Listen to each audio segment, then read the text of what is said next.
এই দুনিয়ার পুরো জীবনটা এটা হচ্ছে লালসাময় একটা জীবন, লোভ, মরিচিকা, মায়াজাল।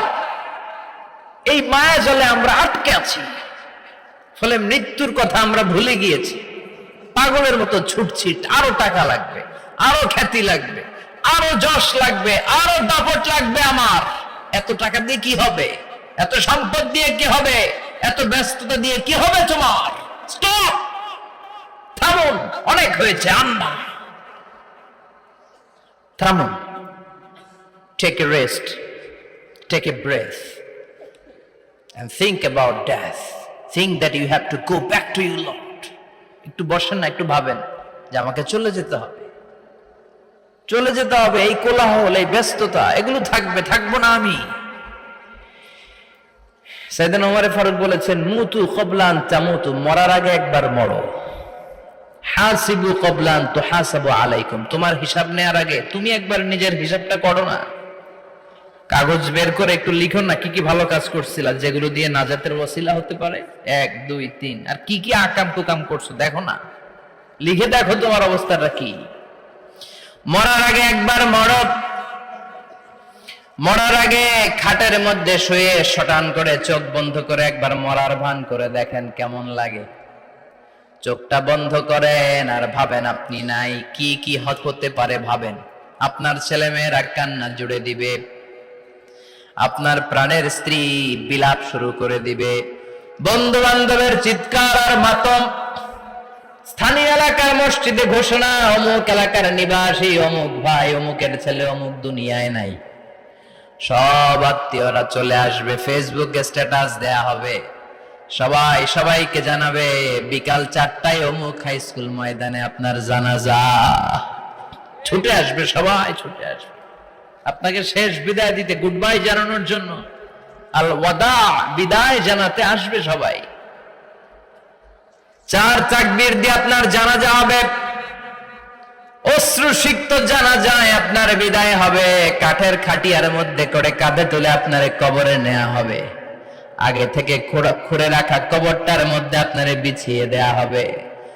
বাঁশের কচি দিয়ে তার উপরে মাটির চাপা দিয়ে সব চলে যাবে। ভাবেন না একবার চোখ বন্ধ করে, this is the circle of life, this is the nature of life. এটা সবার হবে, আমার হবে, আপনার হবে। এত মায়া, এত ভালোবাসা কই যাবে? কেউ থাকবে না, সবাই আপনার অন্ধকার কবরে রেখে দিয়ে চলে আসবে। উপরে বাঁশের কঞ্চি, তার উপরে মাটির চাপা, অন্ধকার আর অন্ধকার। এই অন্ধকার যেন শেষ হতে চায় না, শুধুই অন্ধকার, ঠিক কিনা? এজন্য আমাদের চলে যেতে হবে। দাদা গেল, চাচা গেল, মামা গেল, আমাদেরকেও যেতে হবে। জোরে কোন ঠিক কিনা?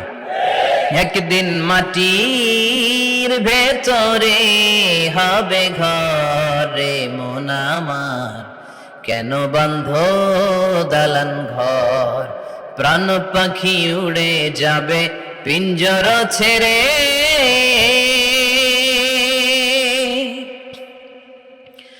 ধরা ধামে সবই রবে, তুমি যাবে চলে। বন্ধু বান্ধব যত, মাতা পিতা যারা সুত, সবই হবে তোমার পরে। মন আমার কেন বন্ধ দালান ঘর? একদিন মাটির ভেতরে হবে ঘরে মন আমার, কেন বন্ধ দালান ঘর? ঠিক না? সব করে থাকবে, চলে যেতে হবে আমাদেরকে। এজন্য আখিরাতের কথা যেন আমাদের স্মরণ হয়। বিশ্বনবী বলতেন, নাহাইতুকুম আন জিয়ারাতিল কুবুর, আমি তোমাদেরকে কবর জিয়ারত করতে আগে নিষেধ করতাম, কিন্তু এখন নিষেধাজ্ঞা প্রত্যাহার করে নিলাম।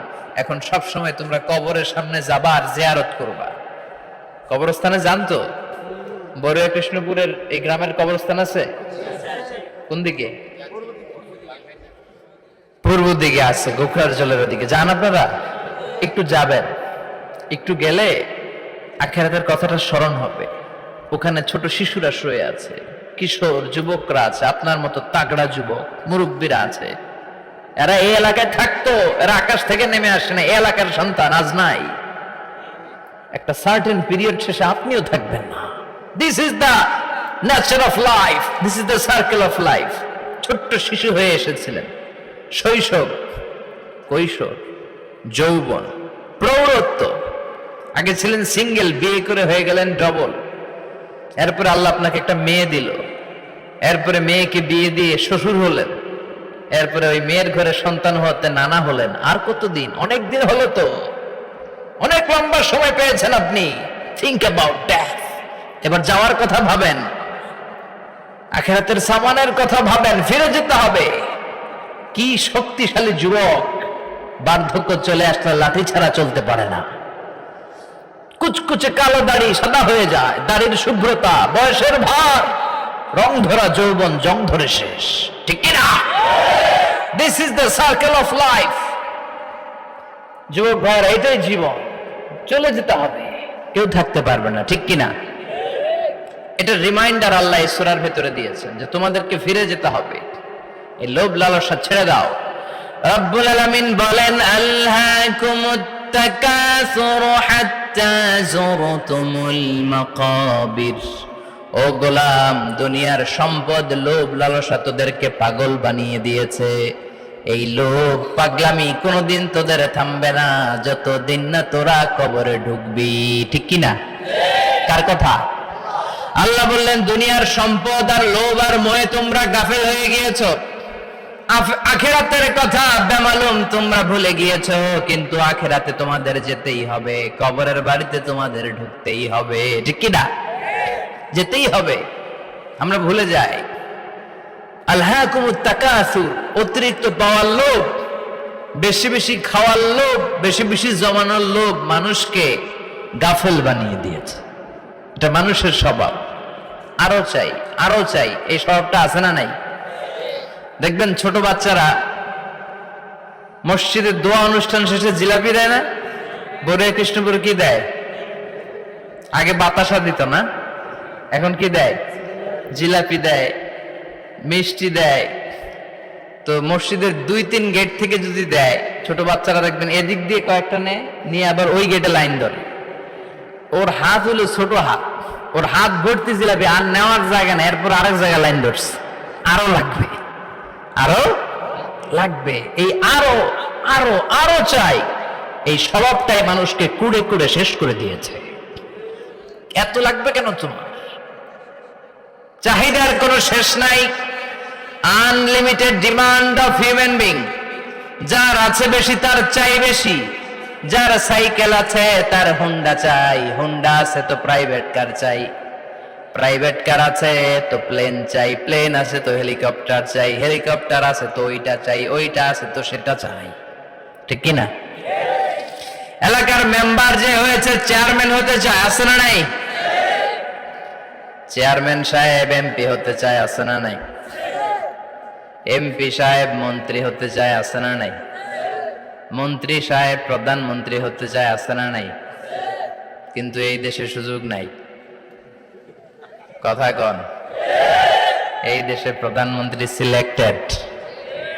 2-3 জনের বাইরে কেউ প্রধানমন্ত্রী হতে পারবি না, ঠিক কিনা? আমার এই জীবনে তো আমি 2-3 জনই দেখলাম। বেগম খালেদা জিয়া, মাননীয় প্রধানমন্ত্রী শেখ হাসিনার ছোট্টবেলা দেখেছি এরশাদকে, আমরা তখন ছোট। তো মানুষের চাহিদার কোনো শেষ নাই। যার আছে বেশি তার চাই বেশি। এজন্য বিষ্ণু বলেছেন, উনজুরু ইলা মান হুয়া আসফালা মিন, তোমার চেয়ে যে খারাপ আছে ওর দিকে তাকাও। ওয়ালা তানজুর মান হুয়া আ'লা মিন, তোমার চেয়ে যে ভালো আছে ওর দিকে তাকায়ও না, তোমার চেয়ে যে খারাপ অবস্থানে আছে ওর দিকে তাকাও। অনেকে নিজের অবস্থান নিয়ে সুখী না, এরকম আছে না নাই? আল্লাহ আমার এটা দিল না রে, ওইটা দিল না রে, পাইলাম না রে, কিচ্ছু হয় না, কি করবো জীবনে, হতাশ। আসলে আছে কিন্তু অনেক, কিন্তু শুকরিয়া নাই, ডাকাত, ঠিক কিনা? নিজের অবস্থান নিয়ে সুখী না, কিন্তু অনেক লোক আছে তারা আপনার অবস্থানে পৌঁছতে চায়। তাদের দিকে তাকিয়ে দেখেন, আপনি যে অবস্থানে আছেন এই অবস্থানে পৌঁছাটা অনেকের কাছে স্বপ্ন। তারা প্রতিনিয়ত সংগ্রাম আর স্ট্রাগল করে যাচ্ছে আপনার অবস্থানে পৌঁছতে, আর আপনি এটা নিয়ে সন্তুষ্ট না। শেখ সাদির নাম শুনেছেন?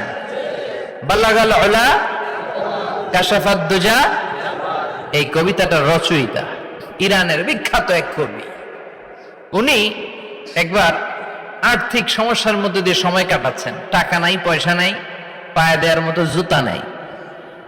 উনি খুব দুঃখ পেলেন, হায় রে, আমি ইরানের এত বড় কবি, আমার পায়ে দেওয়ার মতো জুতা নাই।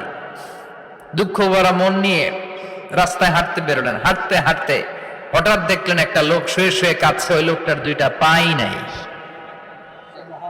পাই নাই। উনি সেজদায় পড়ে গেলেন, আল্লাহর কাছে ক্ষমা চাইলেন, আল্লাহ অনেক দিয়েছ, শুকর আলহামদুলিল্লাহ। এজন্য যেই পরিস্থিতিতেই থাকি না কেন আমরা কি পড়বো? জোরে বলেন, কি পড়বো?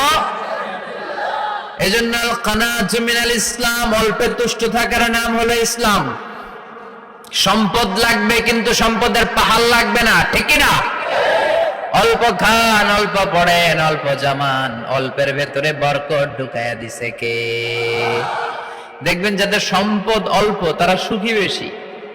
জরিপে এটা দেখা গিয়েছে, অনেক সার্ভেতে এটা এসেছে, যারা সম্পদশালী এরা দুঃখী বেশি, এদের দুঃখ বেশি, টেনশন বেশি। খুব স্বাভাবিক, টাকা যার বেশি রোগ তার বেশি, টাকা যার বেশি টেনশন তার বেশি, টাকা যার বেশি ঘরে শান্তি তার কম। আছে না নাই? ঘরের ভেতরে অশান্তি, ছেলে কথা শোনে না, ছেলে টানে গাঞ্জা, মেয়ে করে পরকিয়া। আছে না নাই? স্ত্রী কথা শুনে না, ভালোবাসা নাই, ঘরটা জাহান্নামের টুকরা। রোগ বালাই, এক একটা হসপিটাল বিল পরিশোধ করতে মাসে 5 লাখ 10 লাখ। আছে না নাই? কিছু খেতে পারে না, ডাক্তার একেবারে ডায়েট মেনু বেঁধে দিয়েছে। ডায়েট, ভেরি ডায়েট মেনু, এটা এটা এটা এটা কিছুই খাবেন না, শুধু গরু খাবেন না, খাসি খাবেন না, চিংড়ি খাবেন না, খালি ঘাস খাবেন। ইচ্ছে মতো ঘাস খাবেন, মানে ঘাস জাতীয় যত আইটেম আছে সব খাবেন। শাক খাবেন, সবজি খাবেন, সালাদ খাবেন। গরু, চিংড়ি, মুরগি, গোশত, ইলিশ কিছু খেতে পারে না। তাহলে রোগ বেশি, খাওয়ার মজা নাই, ঘরে সাংসারিক শান্তি নাই, খালি ব্যারাম আর ব্যারাম। ঠিক কিনা? কিন্তু সম্পদের পাহাড় ঘটেছে। আর অল্প যারা খায়, অল্প পড়ে, রিক্সাওয়ালা, কুলিওয়ালা, অল্প বেতনের চাকরি, কিন্তু হক হালালি মেনে চলে, দেখবেন শান্তি আছে অনেক। হ্যাঁ, বাসা ভাড়া দেয়, ফ্যামিলি চালায়, বাচ্চাদের স্কুল বিল, এরপরও মাস শেষে 1-2 হাজার টাকা হাতে থেকে যায়। আর ওর প্রতি মাসে 10 কোটি টাকা ইনকাম, তারপরও ব্যাংকের ঋণ আছে না নাই? সুখ কারে বলে? কিভাবে আপনি সুখকে ডিফাইন করবেন? সুখ তো টাকায় কিনা যায় না, শান্তি টাকা দিয়ে হয় না, শান্তি দেওয়ার মালিক কে? শান্তি আছে অল্প খেয়ে শুকর করার মধ্যে, শান্তি আছে আলহামদুলিল্লাহর মধ্যে। চিল্লায় বলেন ঠিক কিনা? এজন্য অল্প খাবো, অল্প পড়বো, অল্প জামাবো, অল্পের ভেতরে বরকত দিয়েছে কে? দেখেন, ধনী ভাইরা খেতে পারে না, কিন্তু রিক্সাওয়ালার কি সমস্যা হয়? রিক্সাওয়ালারা সব খেতে পারে। কুলিওয়ালা, দিনমজুর, এরা একেবারে স্লিম সুঠাম দেহি, মেদহীন পেট, পেটে কোনো মেদ নাই, ভুড়ি নাই। আর কোটিপতিদের মেদ আসারা নাই, এত বড় বড় পেট। ঠিক কিনা? আমাদেরও পেট আছে, তবে হালাল পেট, এটা হারাম টাকা দিয়ে এই ভুড়ি বানাই নাই আমরা। ছেলে বলেন ঠিক কিনা? রিক্সাওয়ালা, কুলিওয়ালা নিজেও নামাজ পড়ে, বউ নামাজ পড়ে, বাচ্চাটাও নামাজ পড়ে, রিক্সা চালায় আর জিকির করে লা ইলাহা